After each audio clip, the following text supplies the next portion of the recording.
Jos Buttler હર્ષિત રાણાના કન્કશન સબસ્ટિટ્યૂટના લીધે થયા નારાજ। જી હા દોસ્તો, પુણેમાં રમાયેલી ચોથી T20 મેચમાં ભારતે ઇંગ્લેન્ડને 15 રને હરાવીને શ્રેણી પોતાના નામે કરી લીધી છે। આ મેચના નિર્ણયને લઈને ગઈકાલે રાતે ઘણી ચર્ચા ચાલી રહી હતી। વાસ્તવમાં ભારત આ મેચમાં શિવમ દુબેની જગ્યાએ હર્ષિત રાણાની પસંદગી કરી હતી। હર્ષિતે 3 વિકેટ લઈને મેચને ભારતની તરફેણમાં ફેરવવામાં મહત્વની ભૂમિકા ભજવી હતી અને મેચ બાદ ઇંગ્લેન્ડના કેપ્ટન જોસ બટલરે આ કન્કશન વિકલ્પ અંગે નિરાશા વ્યક્ત કરી હતી।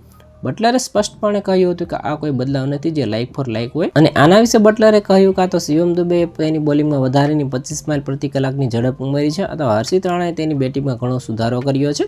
આ લાઇક ટુ લાઇક રિપ્લેસમેન્ટ નથી। અમે આ વાત માટે બિલકુલ સહમત નથી। આ રમતનો એક ભાગ છે। મને હજુ પણ લાગે છે કે અમારે આ મેચ જીતવી જોઈતી હતી, પરંતુ અમે આ નિર્ણય સાથે સંપૂર્ણપણે અસહમત છીએ। જ્યારે હું બેટિંગ કરવા આવ્યો ત્યારે મને ખબર પડી કે હું વિચારતો હતો કે હર્ષિત કોની જગ્યાએ ફિલ્ડિંગ કરી રહ્યો છે। પછી મને કહેવામાં આવ્યું કે આ એક કન્કશન સબસ્ટિટ્યૂટ છે। આ વાત સાથે હું બિલકુલ સહમત નહોતો। આ લાઇક ટુ લાઇક રિપ્લેસમેન્ટ નહોતું। અમ્પાયરે કહ્યું કે મેચ રેફરીએ આ નિર્ણય લીધો છે, તેથી આ અંગે કોઈ કંઈ કરી શકશે નહીં। અમે મેચ રેફરી જગાવલ શ્રીનાથને ચોક્કસપણે કેટલાક પ્રશ્નો પૂછીશું, જેથી કરીને અમને આ અંગે થોડી સ્પષ્ટતા મળી શકે। તો આના વિશે તમારું શું કહેવું છે? કોમેન્ટમાં જરૂર જણાવજો। આવા જ વિડીયો માટે અમારી ચેનલ સાથે જોડાયેલા રહો।